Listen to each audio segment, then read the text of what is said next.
We're going to proceed with a fourth and final panel for today. The fourth pillar of war, the fourth front of war, which is the military front. We're missing one speaker. I've just noticed this. I'm convening the panel, but the second speaker is going to be with us just shortly. And then we'll start right away. So please take your seats. On est que deux, parce que du coup, la troisième personne, elle est dans le service actif. Donc, elle est explosée sur une mine anti-tank il y a 10 mois, dans un pick-up par armée. Et elle a vraiment des soucis de santé. Donc, elle était avec nous par Zoom pour les autres réunions qu'on a eues à Minar, mais elle a dit qu'elle ne pourrait pas, malheureusement, même se connecter parce qu'elle a des soucis. C'est vraiment très, très grave. Ils l'ont vraiment recomposé par morceaux et ainsi de suite. Voilà, donc, ça, c'est... On a perdu tout ça. І du coup, Дарина, нам потрібно знайти, де вона, Олена. Щось ми загубили її.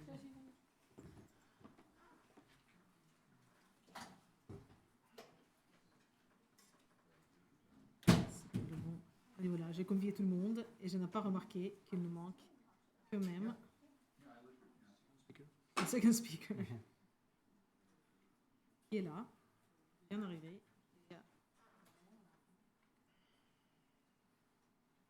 C'est discret, j'appelle le deuxième speaker. I'm calling the second speaker. Discreetly.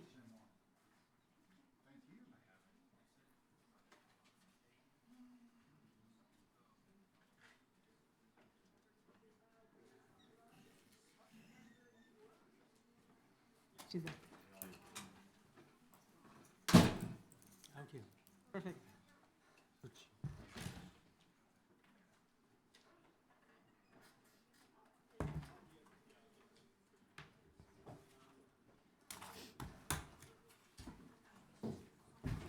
Bonjour.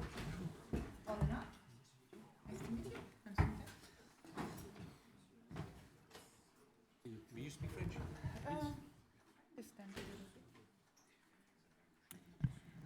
So, our fourth and final panel is on the military front of the war. Of course, we intentionally left it last to keep the most important subject, right, of this war, which is deciding itself, no matter what, on the military battlefield. And I'm very happy to present our two speakers, General Breton, the French aviation General Vincent BRETON, is director of the Inter-Army Center for Concepts, Doctrine, and Experimentation. He used to work on perspectives and planning for the French Joint Chief of Staff and has accomplished just under 150 military flight missions in active war zones. General Breton, thank you for being with us. Our second speaker is Olena TREGUB, Secretary General of NAKO, Independent Anti-Corruption Commission of Ukraine, fighting corruption in the military industry. It's a Ukrainian NGO created by Transparency International in 2017. Olena is also a member of the Anti-Corruption Council of Ukraine's Defense Ministry. She's going to explain to you what this is. She used to hold a director position in Ukraine's Ministry of Economic Development and Trade way before the war. Olena, thank you very much for coming. Unfortunately, our third speaker, Adriana SUSAK, a surgeon of the Ukrainian army, could not join us. Adriana is an active military member, and last year she exploded on an anti-tank missile in combat, in the anti-tank mine, in combat while in a non-armored pickup truck. So her injuries are of such degree, she was recomposed piece by piece, but her injuries are of such degree that, unfortunately, she did join us for 2 meetings in the previous days that we had before this conference on Zoom, but she wrote to me that she would not be able to join us because she has health problems. I think we can excuse her. I'm going to start with the first question for Général Breton. General, you used to work on strategy and planning for the Joint Chief of Staff here in France. What are the scenarios that France is anticipating based on what is going on now on the front lines in Ukraine and in American Congress?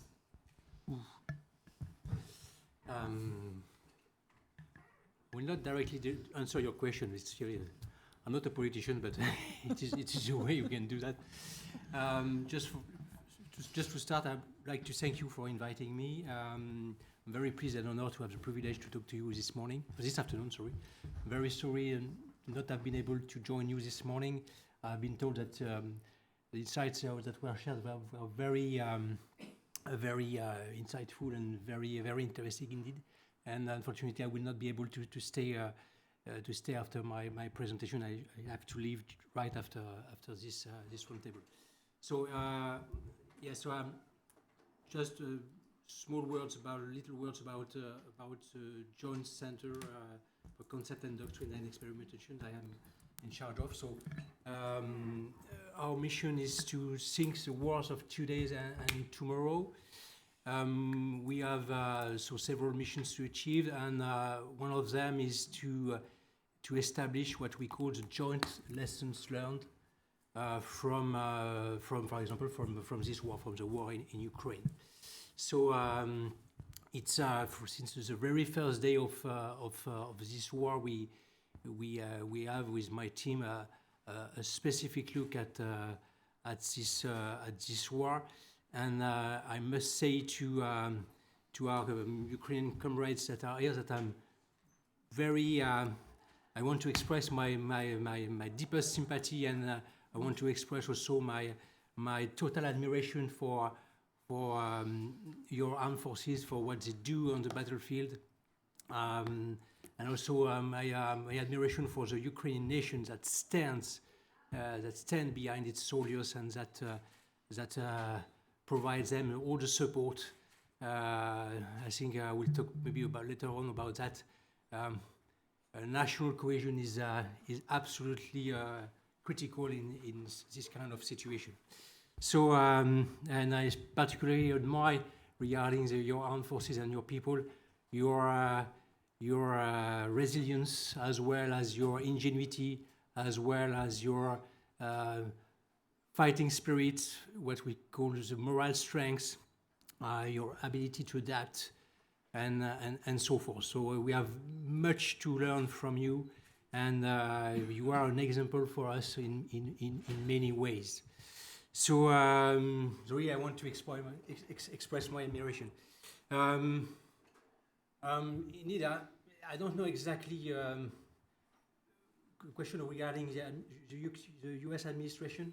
No. I'm not aware about. The question is rather about your work. Okay. How, from the strategy and planning point of view, do you see the future?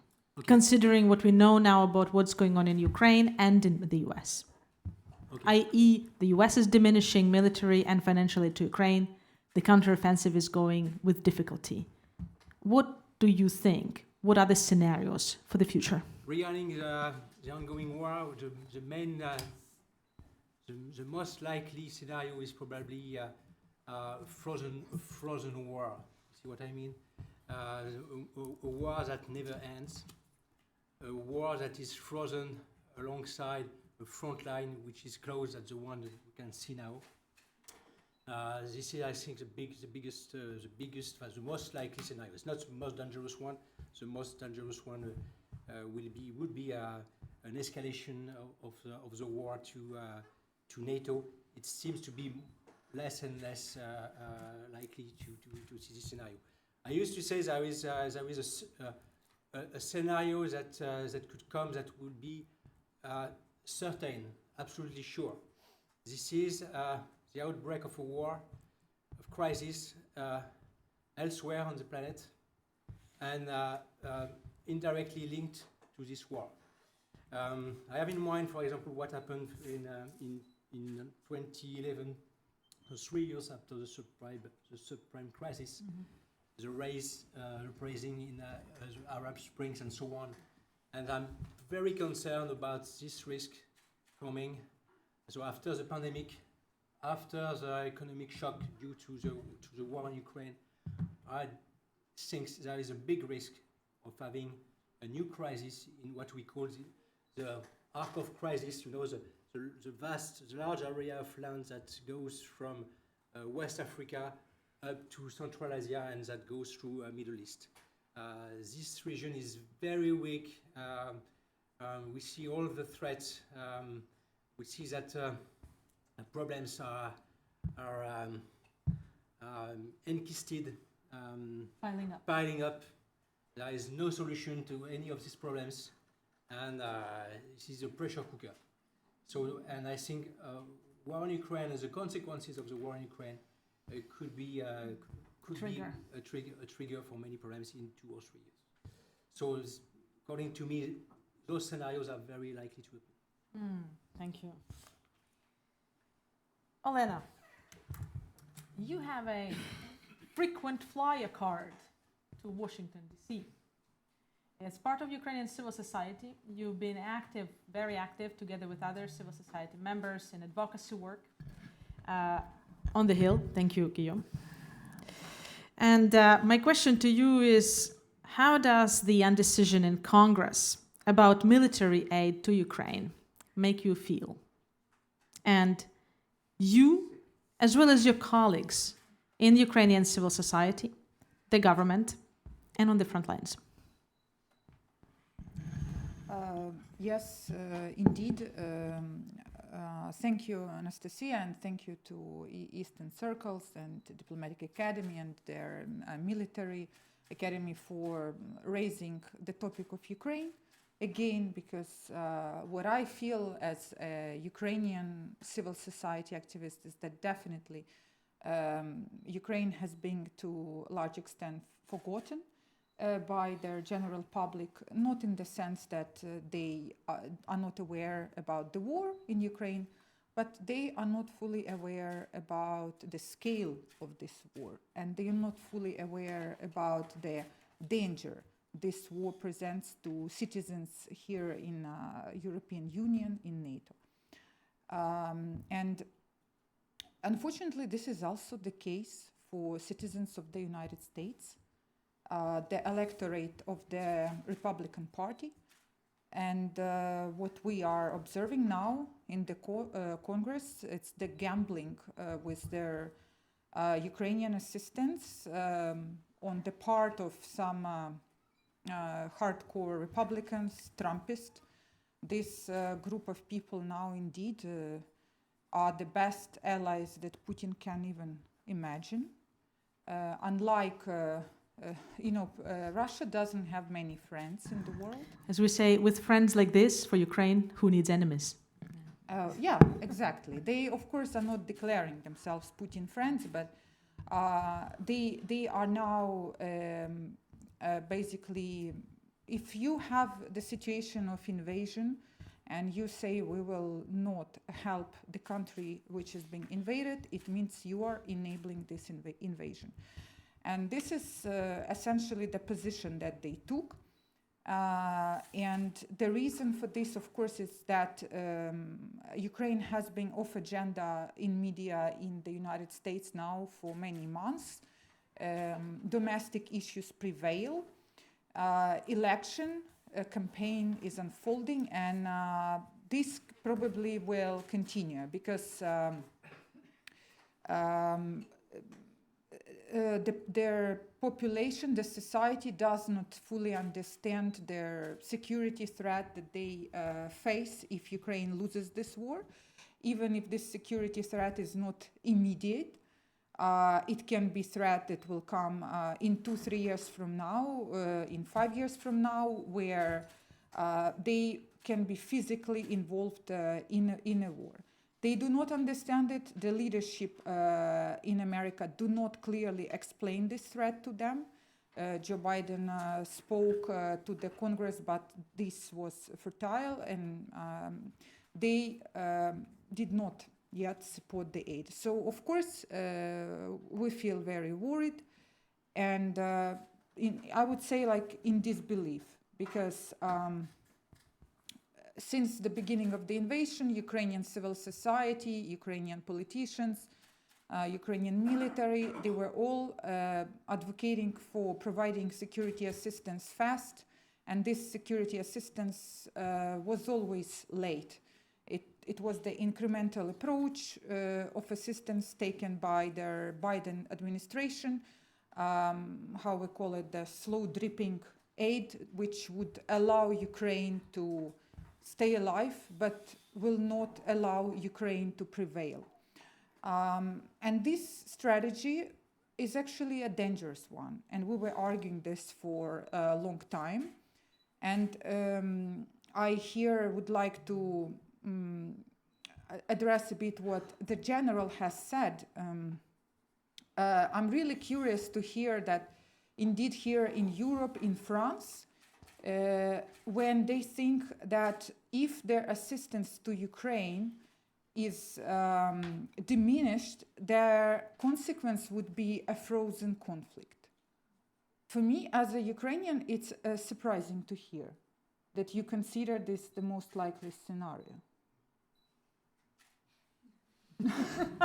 No. And this is a great transition to my next question. Thank you, Olena. Okay, Actually, I can elaborate. this, I think that there's definitely some telepathy going on here, because literally my third question, and this is the second. Just to answer, it doesn't mean that this is the scenario we would like to have. You see what I mean? We would like to have Ukraine to win this war. Yeah, I You understand, see, of course. But we consider that the situation is that now it appears to be the most likely one in the coming months, at least. We consider that, for example, Russian Federation now stepped up its military production. Russian Federation did not suffer from their oil price cap. They have enough cash, they have enough weapon, and they are trying to advance on their 5 areas on the front line. Now Ukraine is in defensive positions, and they can intensify those attacks. If they manage to produce all their drones, all the missiles which they claim they are producing, we are not sure if they are bluffing, what they are really producing, but Ukrainian army can retreat at a very high speed, if Ukraine does not receive sufficient military support. And just since, Olena, since you're really very well stealing my question, I'm thankful for that. I'm going to just build up on that, because my third question and second question to you was on a different, in addition to those points, which is great that you made, because I wasn't planning to make them. I wanted to make yet another point, which is demographic. Right now, Ukraine, on the table of Ukrainian president, is a law which is intending to lower the mobilization age only to 25 years, but we still have a margin, right? That means that they are running out of people.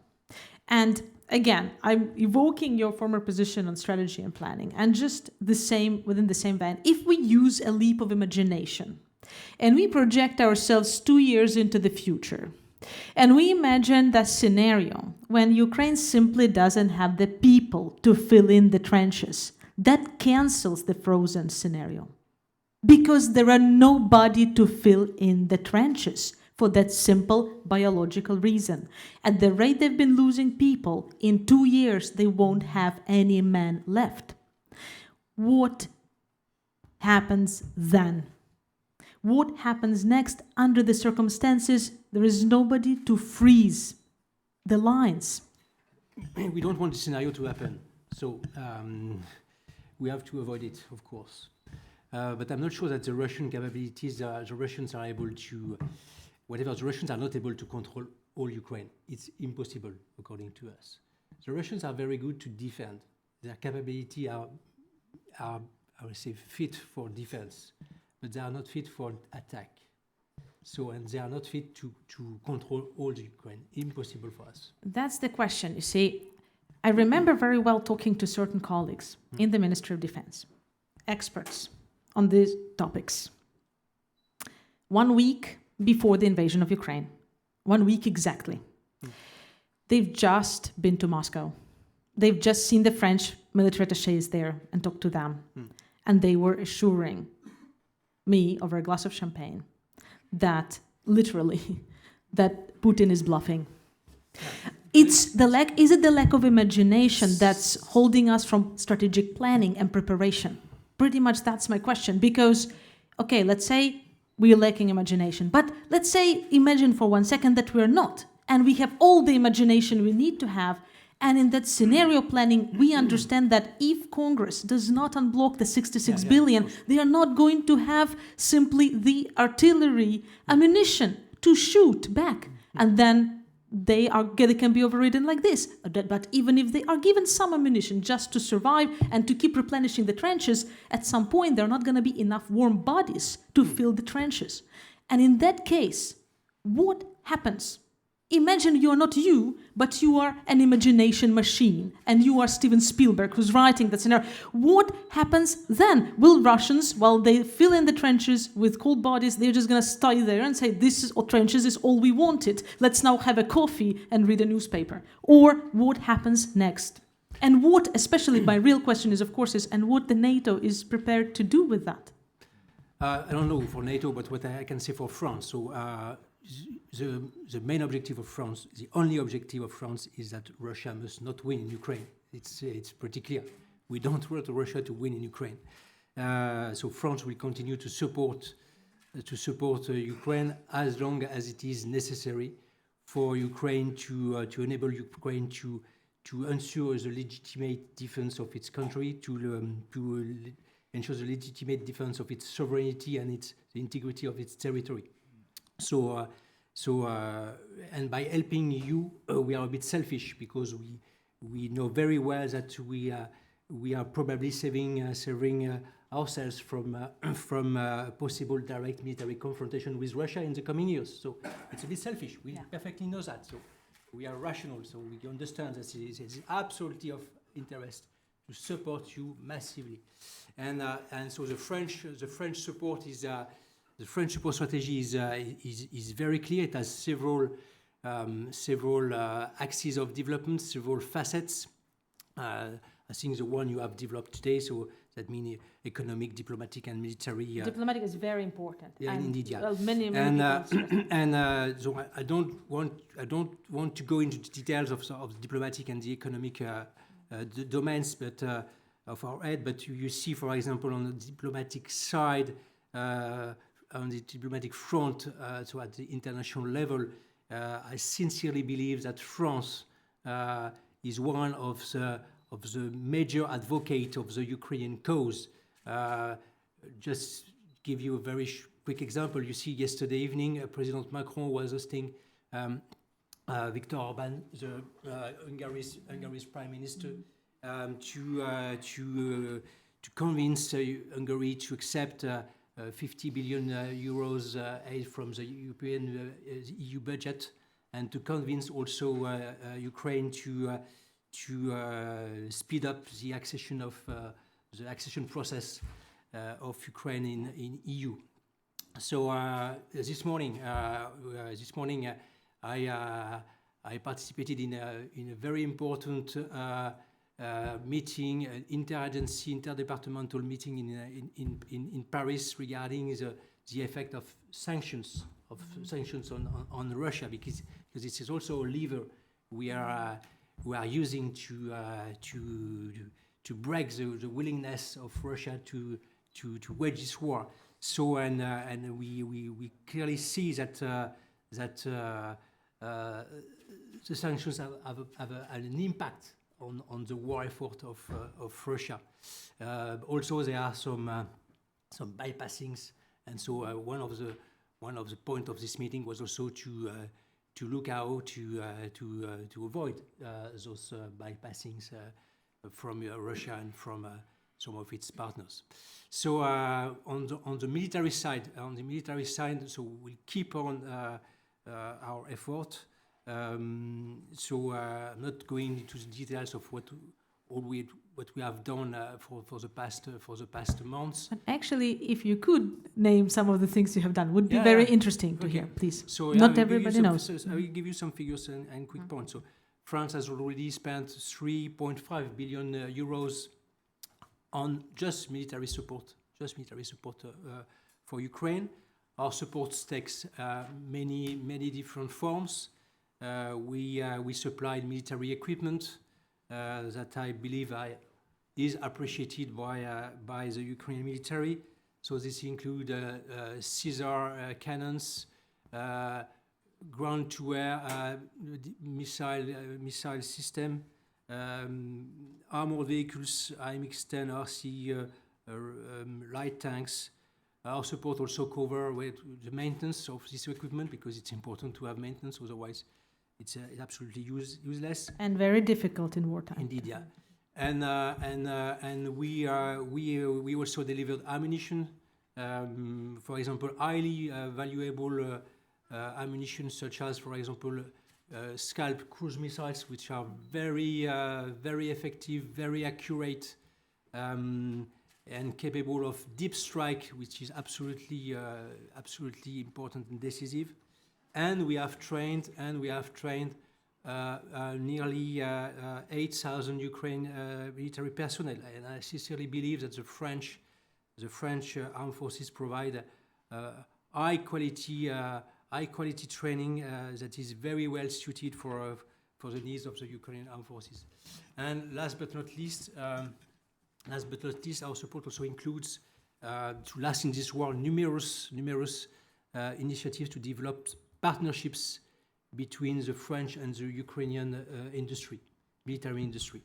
And for example, in the domain of drones, radars, artillery, artificial intelligence in the support of artillery, demining robots, always, and also maintenance, as I said, maintenance and so forth. So you see, it's and as I said previously, so our support will last as long as it takes. For us, it's clear that, as I said before, Russia must not win. And by the way, Russia is losing. It has already lost partially, I say, this war in many aspects. I could mention some points. For example, Russia wanted to have divided Ukrainian people. It failed. I think the Ukrainian people has never been so united, clearly. The image of Russia around the world, and not only in the West, is very poor. It has been damaged considerably by this war.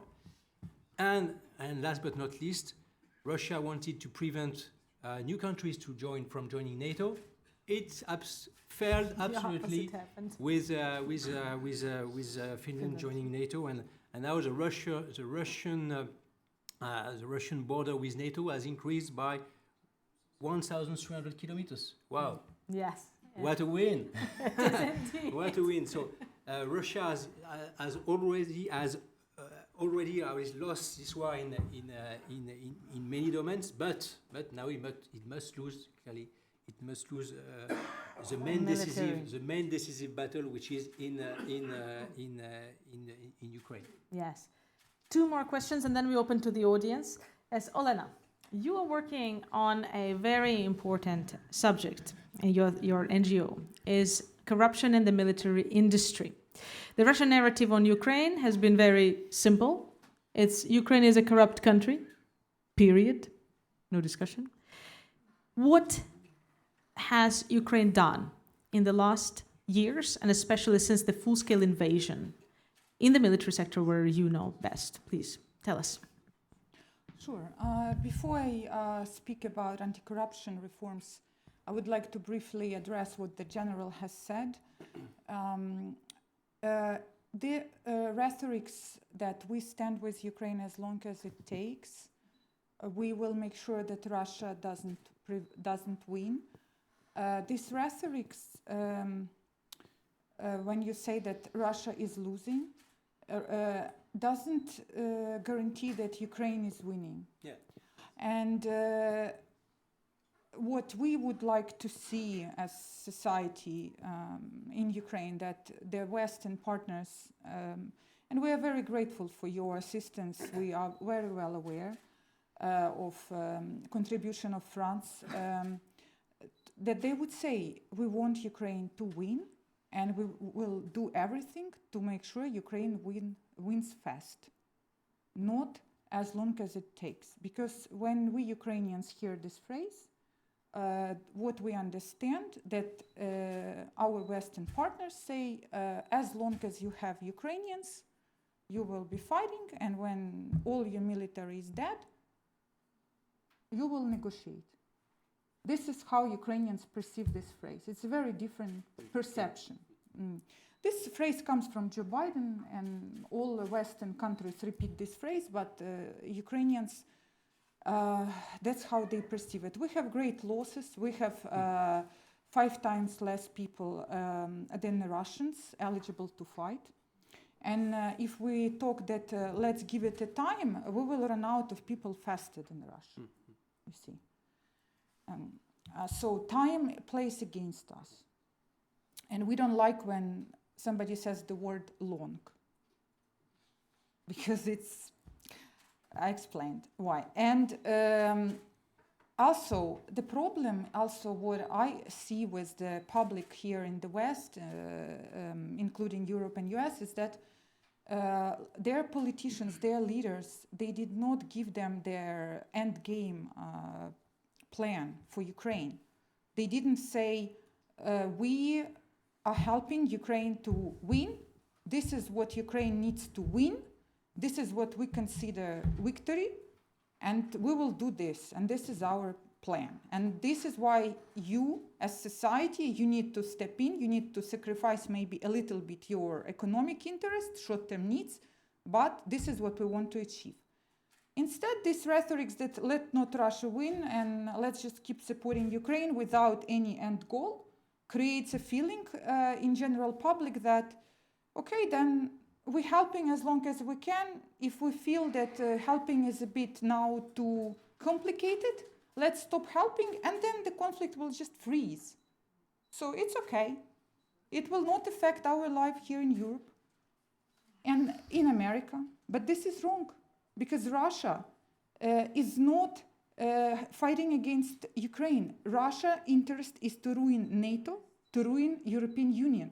And Russia will move to this goal gradually, year by year. It's not immediate. They have long-term planning. And sometimes democratic societies don't have the foresight to see those threats. And Putin said it many times, he's not fighting against Ukraine, he's fighting against NATO. Ukraine for Putin doesn't exist ever. But yeah. Olena, corruption. About corruption. Yeah. It's part of the fight in Ukraine. We always had sociological polls among citizens saying who are the enemies of Ukrainian people. It was always Russia and corruption. They were coming together. And so after full-scale invasion, what has changed? To the contrary of what, some narratives speak that Ukraine is very corrupt and to stop supporting Ukraine militarily because they are not using the assistance properly. It's absolutely not true. Ukraine did not have a single report of misuse of some serious military assistance. It is being monitored. We have tracking system for weapons. As it comes to the use of Ukrainian budget, Ukrainian defense budget increased 10 times. Now defense budget is 22% of Ukrainian GDP. And of course, their magnitude of procurement is tremendous. Sometimes it has to be urgent. Civil society started monitoring more carefully. Because this war in Ukraine is fought by the nation, by people, Ukrainian government, including President Zelensky, they are much more responsive to criticism of society. When society was unhappy that Ministry of Defense procured eggs for the military which were too expensive, Zelensky had to fire the defense minister Reznikov. When society was unhappy that recruitment centers and medical commissions were taking bribes for giving exception from their military service to men, Zelensky had to fire all heads of recruitment centers. When society was unhappy that procurement became not transparent in the Ministry of Defense because of full-scale invasion, Ministry of Defense and Parliament, they had to reintroduce open procurement on Prozoro. They had to reintroduce competition. And they had to call for election of the Anti-Corruption Council, to which I was elected among other 15 members of society. And we now have more access to data of all critical issues. Not only access to data, you were also talking about the supervisory board for Ukroboronprom, which is an umbrella organization for military industry. Please tell us about the Ukroboronprom corporate report and the reform and the supervisory board, including foreigners, please. Yeah, of course. So the general mentioned that French defense industry and Ukrainian defense industry, they have great potential for cooperation, for co-production.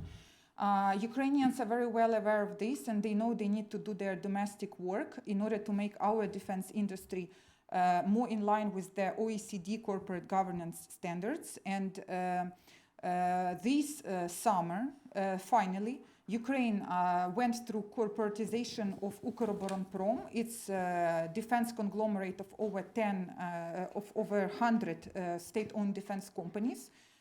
We created joint stock company, and it's like a holding company which will have different clusters, like aviation cluster, ammunition cluster, and so on. And we will have the supervisory board of 6 members, which will include civil society leaders, Ukrainians. It will include foreigners as well from our partner countries. They introduced risk management and compliance mechanisms, whistleblower policy, anti-corruption hotline. They are trying to become a better partner for countries like France, so that they have less reservation when they create joint venture. And all this is going on during full-scale, very, very difficult war. Thank you, Olena. Général Breton, Guillaume is going to cut my head off after this. But I promised one more question. And this is more about the French military. When you look at the war with the military eye, and there are 2 things I want to ask about. One more on an immediate scale and one on more macro scale. On the immediate scale, it's a loaded question. There are 2, no, that's the wrong expression. They're 2-sided questions, let's say, right? First, on the immediate scale, in the media, the counteroffensive has been much criticized for being slow, but the people who criticize it often haven't spent a day of their life conquering a centimeter of territory from anybody. As a military, how do you assess the progress on the counteroffensive so far, or the counteroffensive as an operation in general? And the second question is more macro in scope. What lessons has France learned from the war? Thank you. Yes. Problem of the counteroffensive is just because of the fact that the Russian front line is very well defended. Indeed, the Russians are expert in defense. As I said before, this is the only reason. Expert in defense, and it is very well defended. Regarding the lessons we are drawing from this war, I could spend half an hour, 1 hour on this, but I will just stress out 6 of the main lessons we draw from this war. The first one is this is a total war. So, which is taking place in all the warfighting domains we have in mind. That means air, land, I would say land, sea, air, cyber, information, and electromagnetic spectrum. Each of these domains is severely disputed and contested. And for example, electronic warfare seems to be very intense, and Russian capabilities seems to be very effective in these domains. That explains also our difficulties, the counteroffensive. Second lesson, very quickly, it's difficult to hide on the battlefield because of drones, satellites, electronic intelligence, open source intelligence, your own population with their smartphone. All that participate in dispelling some of the fog of the war.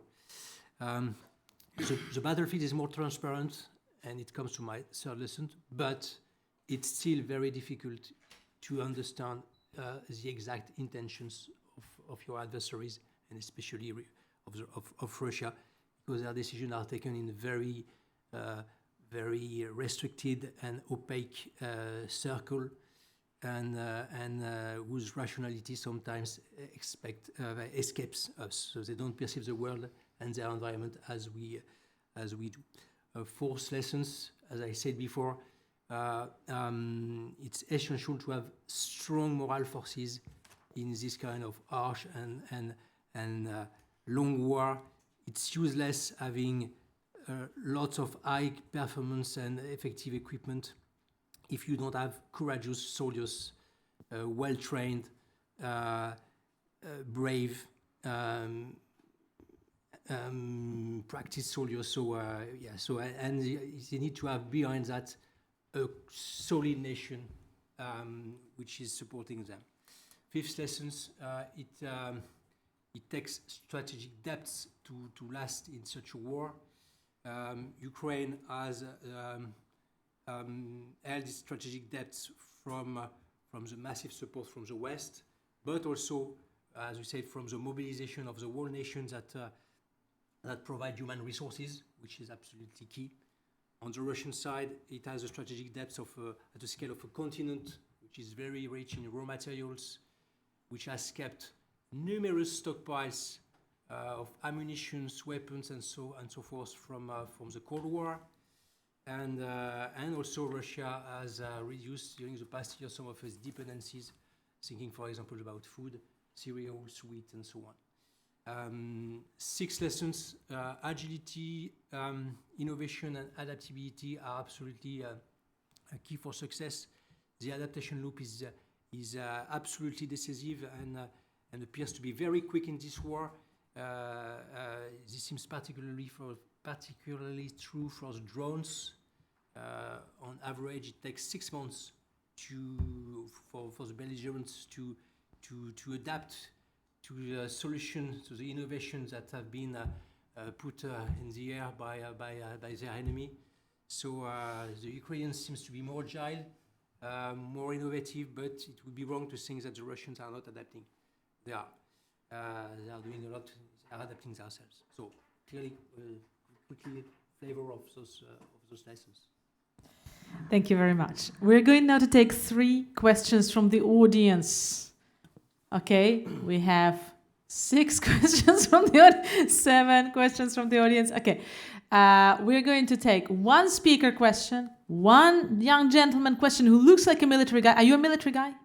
No? Forget it. Who is military? Only military. No, ACADEM is not military. I know what it is, the ACADEM. Okay, there are military, but it's like you're military or no? You were before. Are there any military among those who wanted to ask the question? No. Okay. So no. What does it mean? Is Saint-Cyr or what is?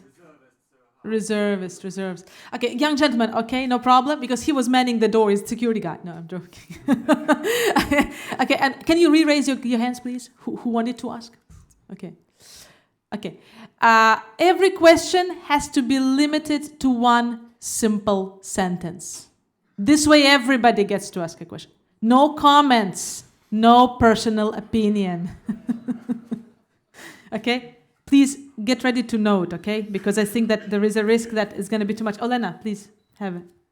Thank you. Young lady, Ivana. So my name is Ivana Stradner, and I'm from the Foundation for Defense of Democracies. And I have a question for General Breton. So you said that it's very unlikely that Russia would wage a war against NATO. But Russia does not need to roll in tanks in Poland, for example. Russia might exploit some NATO's weak links, for example, in the Western Balkans, whether in North Macedonia or in Montenegro, or, for example, what had just happened recently when more than 30 NATO peacekeepers were attacked. So my question is, do you believe that something like that, in terms of a hybrid war that Russia is waging, can actually trigger NATO's response? Thank you. Second question, young gentleman. Please, he's right there. Yeah, this is him.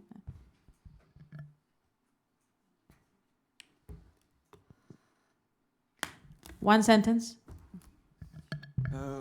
Thank you for your presentation. I'm a student in European Studies and post-Soviet states. I'm also planning to become a military. So this question is mostly for General Breton. I'll try to make it very easy. Is Europe aware that we're waging a war against an empire that wants to conquer its previous territory and that we need to adopt a different strategy? Because so far, we've been just focusing on Ukraine. But if we want to push the Russians away, we have to adopt a larger strategy. So far, we've been just focusing on one point. And I think we tend to not look at the chessboard completely. There are other places where we need to focus in order to stop the Russian expansion. I'm thinking about Armenia, for example. They're constantly trying to join the West. They're constantly trying to reach NATO. But we're not doing, I think, the West is not doing enough to support those countries. And No Ukraine, opinion, question. And Okay, Ukraine- thank you. What is the strategic response of France? Exactly. The French military has a future. Perfect, thank you. Strategic thinkers are upcoming. Gentleman in the back.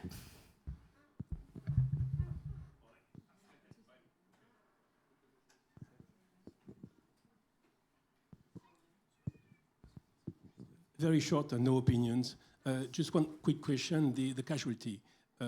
Will Adriana or Anastasiya or Olena. could give us some information about the casualty, Russian and Ukraine. And also, I just would like to thank Général Breton for his presentation. Thank you. So, no comment at all. And about public opinion in Europe on NATO, I'm not sure they will be willing to. That's it, fight. thank you. Next question. There were young men there in the fourth row. Yes, we'll start with that young man, the first one. That we continue with the second one. One sentence. Yes, Present yourself, absolutely, please. very quick. So, hello, I'm Nathan Pawlowski, Sciences Po. Anyway, I just very quickly wanted to ask, because I'm mostly interested in the idea of advanced planning. Yeah, we don't and care. wargaming. Ask. What kind of value does advanced planning have when it ends up crashing at the first engagement? Thank you. Introduce and ask. Yeah, I'm a student in Sciences Po, so it's short. And General Breton, you mentioned that other conflicts may erupt in other parts of Europe due to the conflict in Ukraine.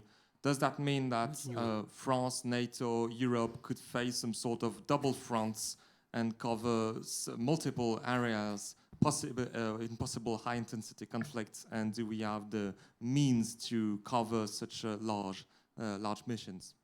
The young people are not void of imagination. Please pass on. Yes, Polytechnique, please. Yeah, Jean-Louis Mernier, École Polytechnique. Christmas is approaching. General, just imagine you got an extra boost in budget of, I don't know, 1 billion, 10 billion. What would be your priority? Who's General Breton's? Yeah. Excellent. That's an excellent question. Thank you. Please. Okay, European. How can it be acceptable to have a frozen conflict in Ukraine when between 2014 up until 2022 we had a frozen conflict and we tried to negotiate that away? And taking that into account, does that not mean that France, along with Germany and other countries, should really step up their production, get onto a war footing with their equipment and not diddle-daddle as they've been doing up to now? Thank you. Any more hands left? I think not. Perfect. Who wants to go first?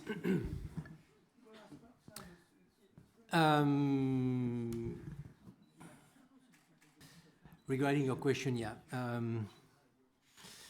I think Russia will keep on with hybrid warfare and hybrid strategy. It's absolutely obvious, and the scope of those strategies is to keep the aggression below the threshold of war.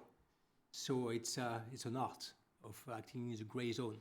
So it's always very difficult that you could trigger a NATO military response. So it's very difficult to say that. But if you are good enough, if Russia is good enough, there is a way that they don't trigger a military response.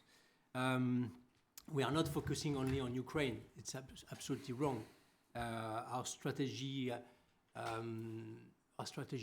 against Russia is global. We look at the Russian threat globally. We have reinforced NATO forces in the Baltic region. We have reinforced NATO countries in Romania and so on. And we are also fighting a war against Russia in the information domain in Africa, for example. So we have a global view on the threat. I didn't say that could be a war in Europe. I said that could be a crisis in the arc of crisis, the vast area that goes from West Africa up to Central Asia. I didn't talk about Europe. So of course there will be in the future new crises, asymmetric wars will still be there. That's obvious for me. For Christmas,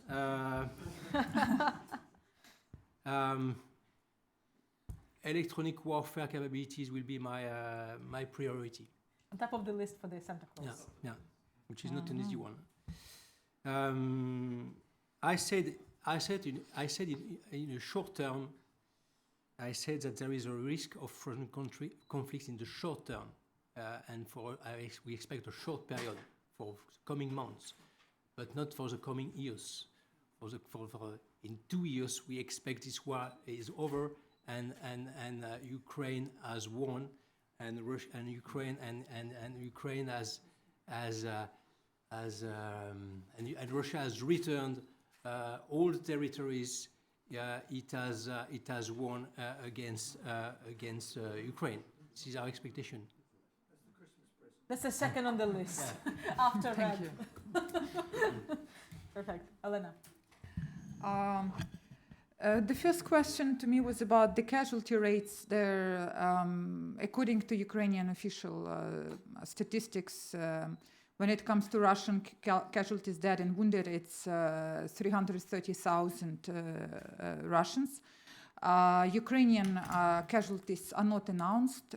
This is decision of Ukrainian government not to undermine the morale, but they are very significant, and you can calculate yourself. If 300,000 Russians, you can imagine that our casualties are lower, but still on that proportion.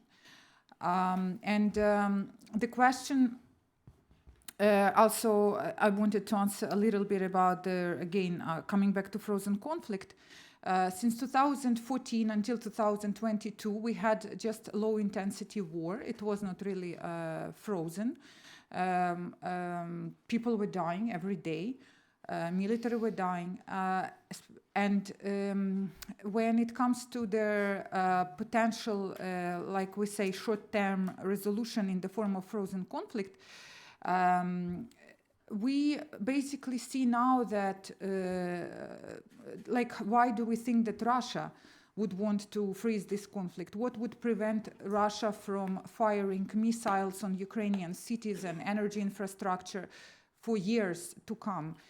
Russia is ruining Ukraine with every passing day. Yesterday there was a missile and drone attack. Today, day before yesterday.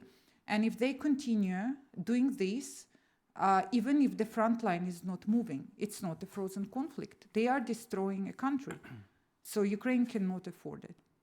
I can just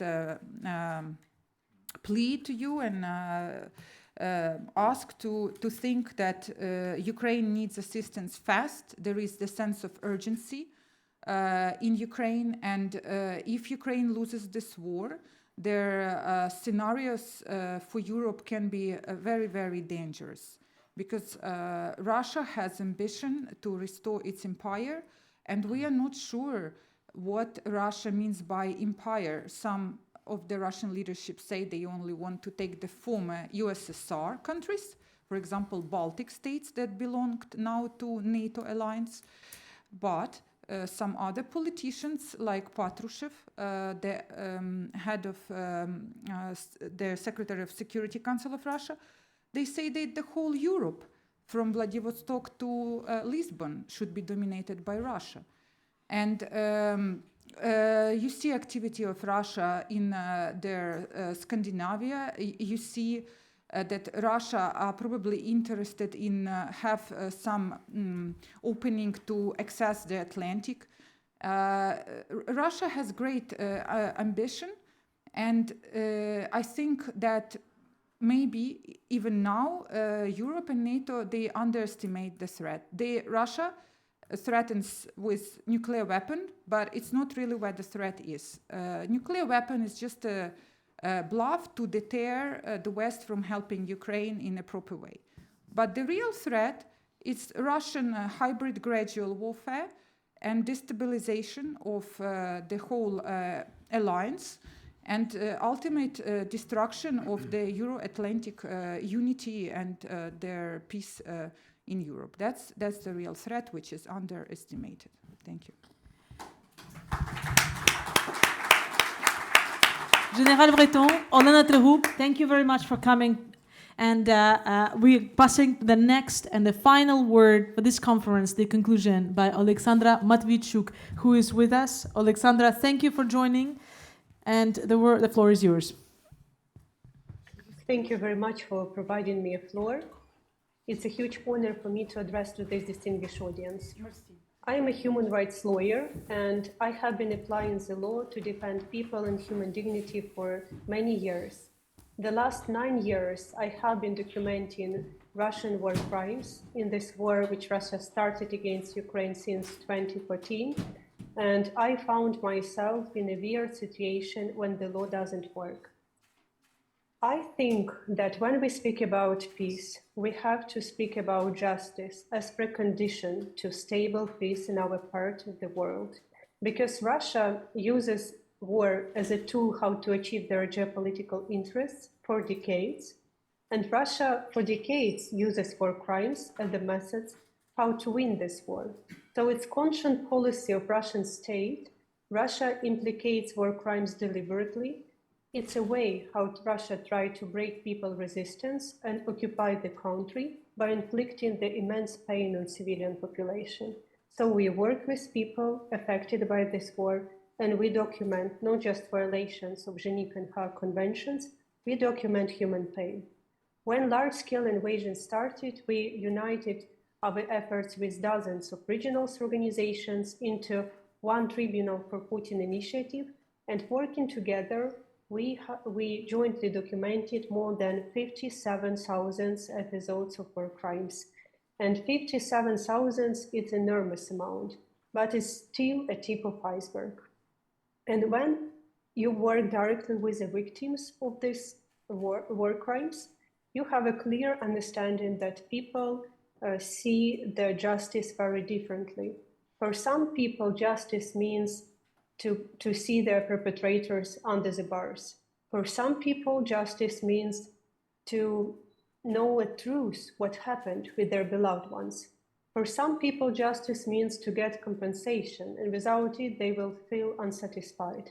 And for some people, justice means to have a possibility to be heard and to get official recognition that something which happened with them and their beloved ones is not just immoral, but it's illegal. And in order to respond to all these different needs, we have to answer at least 2 or 3 questions. First, how to effectively prosecute Russia for the crime of aggression? Second, how effectively prosecute Russia for another international crimes? I mean, war crimes, crimes against humanity and genocide. And third, how to make Russia pay. So answering to the first question, we know that there is no international court who can prosecute Putin and top political leadership and high military command for the crime of aggression, and even International Criminal Court has no such jurisdiction. This means that we have to create a special tribunal to hold these people accountable. And we have to create it now, without delay, without waiting when and how this war will end, and in a form which provides this tribunal a power to overcome immunities which Vladimir Putin and other members of Troika have according to international law. In order to respond to the second question, we have to understand that activities of International Criminal Court is extremely important, but the 98% of burden of investigation and justice will remain on national system, because International Criminal Court will limit its investigation only to several selected cases. And now, only officially, Ukrainian authorities registered more than 110,000 criminal proceedings. And this is impossible to investigate according in the line of requirements of Article 6 of European Convention of Human Rights, even for the best national system in the world during the war. And Ukraine is not the best national system in the world. This means that in order to face this challenge, we need to change our approach for international assistance and ingrain international element into the level of national investigation and national justice. Because international community can conduct millions of trainings, international community can send millions of advisors, but when Ukrainian investigators have parallel investigate more than 2,000 war crime proceedings, we will not get result which we want. We need qualified working hands on the ground, and this has to be a focus of international assistance and international support. And third question is about how to make Russia pay. And there are now a lot of discussion how to stop this blockade of international support to Ukraine on level of EU, on level of United States, and there are a lot of discussions, but let's remind ourselves that more than $350 billion was frozen in well-developed democracies, and this is Russian assets which can and have to be used for military equipment for Ukraine, for recovering country, for a program of compensation of victims. So we have to find a legal way how to use these frozen assets and make Russia pay finally. I will finish my brief remark about justice, that justice is a precondition of peace in our region. When I spoke with victims of this war, and my focus is the cases when people were abducted, tortured, when they subjected to sexual violence, extrajudicial killings. And they told me that their perpetrators were so confident that they will never be punished because they did the same in Chechnya, they did the same in Syria, in Mali, in Libya, in Georgia, in Moldova, in other countries of the world. And they enjoyed impunity for too long, and that is why now they start to do whatever they wanted. So I would remind you that justice is not a matter of past when we provide satisfaction to victims of the war. It's not even only a matter of future when we, with justice, make a prevention to new international crimes to commit. Justice have a huge influence of presence, because when even just a part of Russians start to be doubt that probably this time they will not avoid responsibility, if even part of Russians start to be doubt about this, it will have a frozen effect to brutality of human rights violations. And in a term of large-scale war, it means this frozen effect that we will save thousands and thousands of lives. Thank you very much. I will be glad to answer the question if you will have one.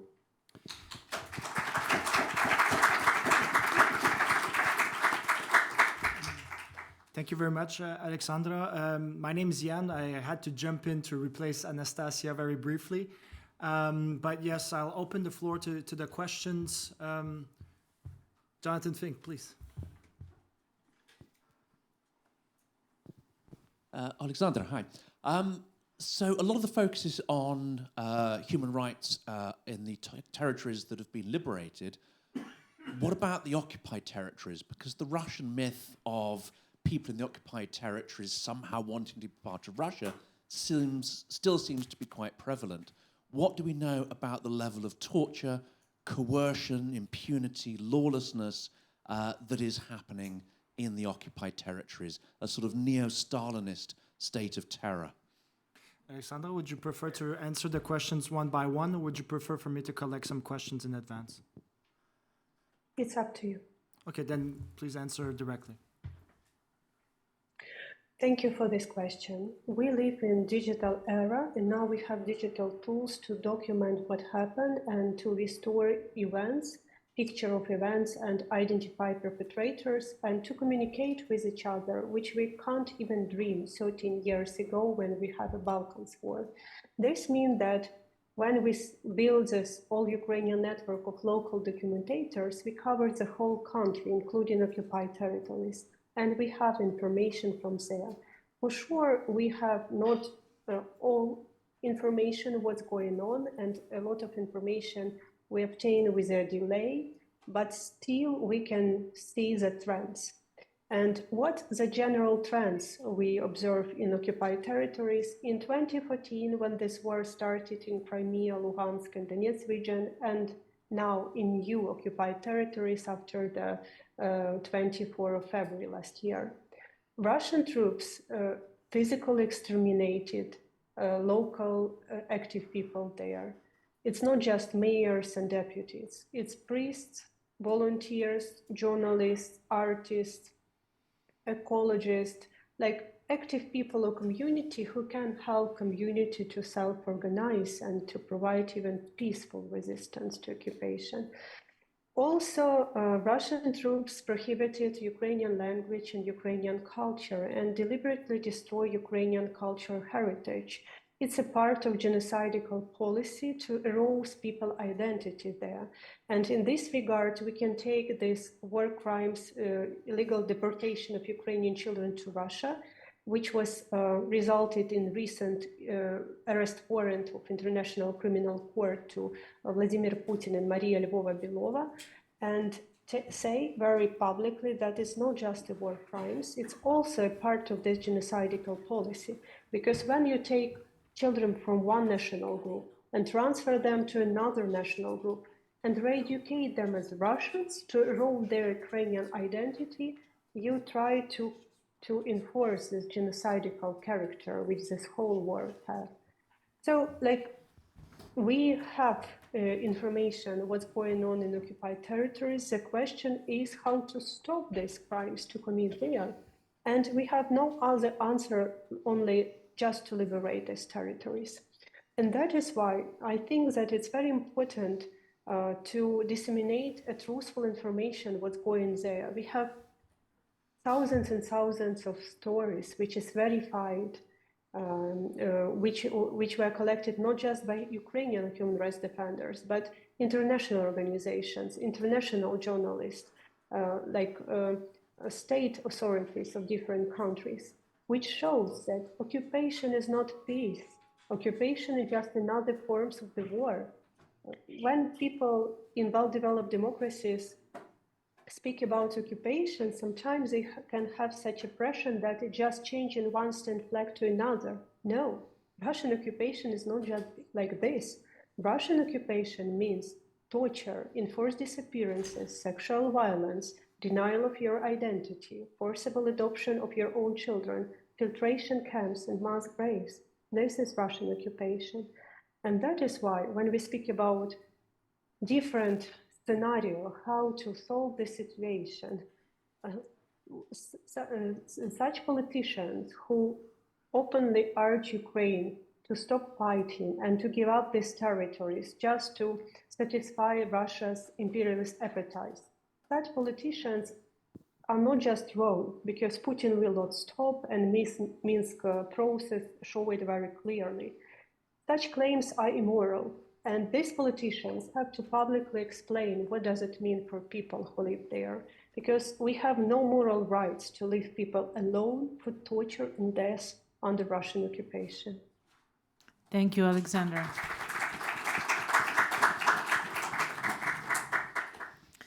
Any more questions?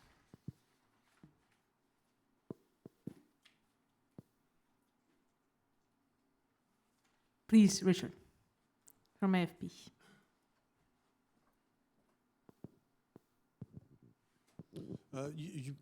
Thank you. You mentioned the problems of getting of mustering international law to support prosecution of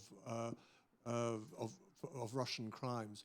Are you at all worried by the way things are going? That there seems to be more broadly international law seems to be breaking down wherever you see it. I mean, the latest thing is in Britain, for instance, wanting to renegotiate its commitments on international law with regard to migrants and so on. Are you at all confident that international law can hold up in the face of what's happening?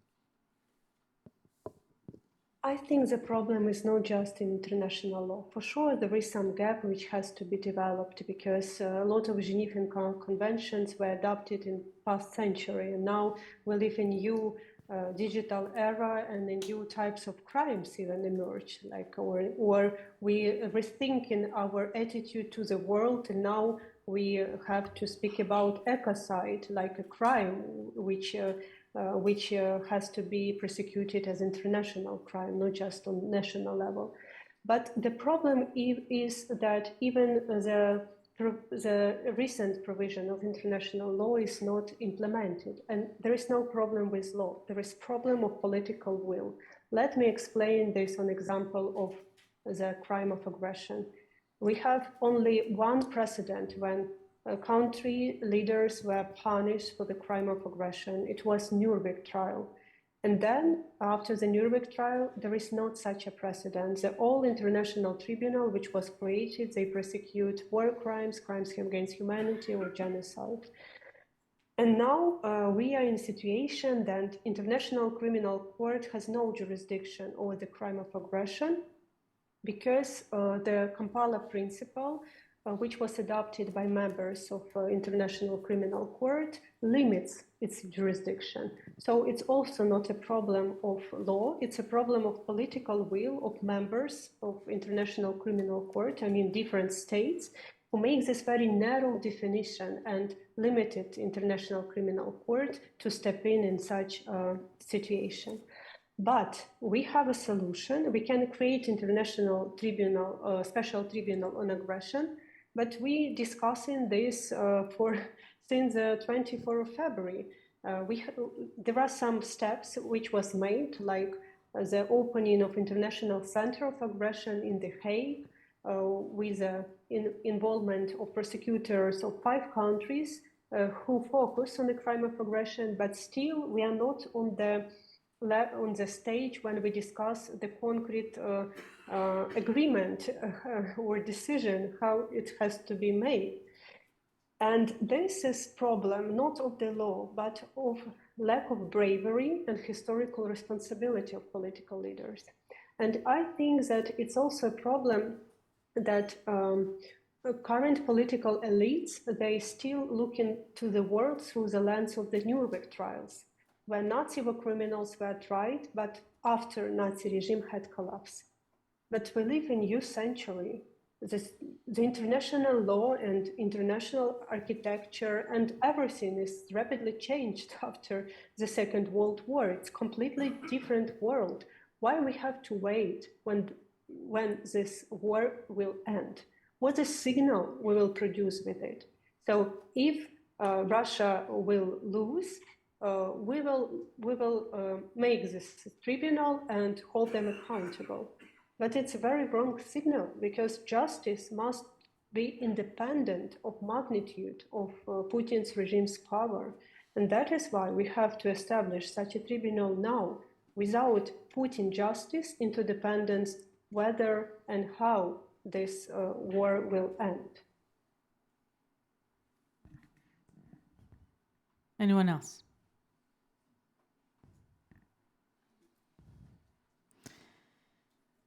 I think that with that, we are going to go to conclusion.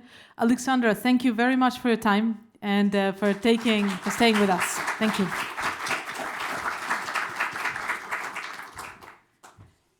To conclude, I have just one takeaway, and after this, I will give the mic for a final word to Guillaume. And the major takeaway, right, after listening to all the panels, taking notes, I have one aha moment of this conference, which is to defeat Russia and to reinforce Western alliance. Even if Donald Trump wins the elections in the United States next year, all we need to do is to open a second front for Russia by engaging China into a major military conflict that will awaken India, and finally we are going to have another great power fully committed to the war effort. Thank you very much, everybody, for coming. I'm going to pass the word to Guillaume now for the final word.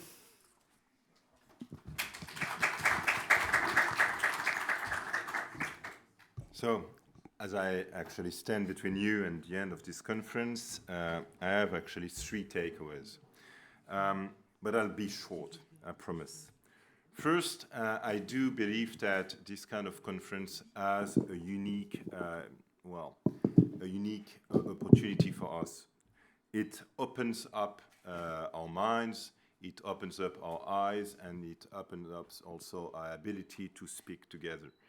And today we have not just understood, but we also have understood what is more structuring for us, for our place in Europe, for our place in the world, and of course our defense and societies. The 3 takeaways I'd like to share with you are basically very common, but nevertheless I believe they make sense. First, we have to understand that war did not just start on the 24th of February 2022, it started way earlier because we've just discussed it. Russian has a long-term strategy, and of course, if you only understand and respond to short-term strategy, you miss absolutely the plan.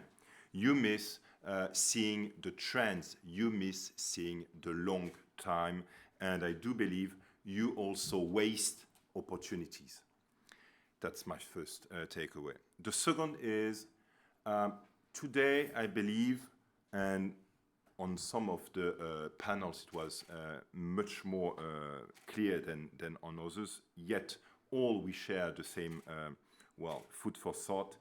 We need to assess, or we need to understand and see the world as it is, and not as we wish it would be. And of course, we have to better understand, and we did today, what are the consequences on our models, be they social, political, military, diplomatic. All the 4 fronts that we just tackled have to be understood together as a whole, and of course, strategy is not a sole way. It has to encompass all of these trends and all of these consequences on our models. Finally, there are some emergencies that we have to take with us and convey to our various stakeholders. Not just emergencies, but also choices. Here at the ACADEM, we are always pleased to actually teach that when you do a good strategy, it means that you also are able to make strong renouncements, that good choices are never made if you're not able to renounce to some things. Otherwise, it's just empty and useless. Therefore, I do believe, and with this I wish to actually again thank you all. I wish that this day together might also be helpful to enlighten your thoughts, enlighten strategic leaders, enlighten politician stakeholders, as well as the defense and security community at large. And to make a bit of advertisement at the end of this day, do remind yourself that on the 13th and 14th of March 2024, we will host here in Paris the Paris Defense and Strategy Forum, which intends on tackling one major issue, Europe at the crossroads. It's not just the 4 fronts of Ukraine, It's the fact that these forefronts of Ukraine are also making this our war and are also informing Europe as a common actor. Thank you. Have a nice weekend and, of course, nice holidays.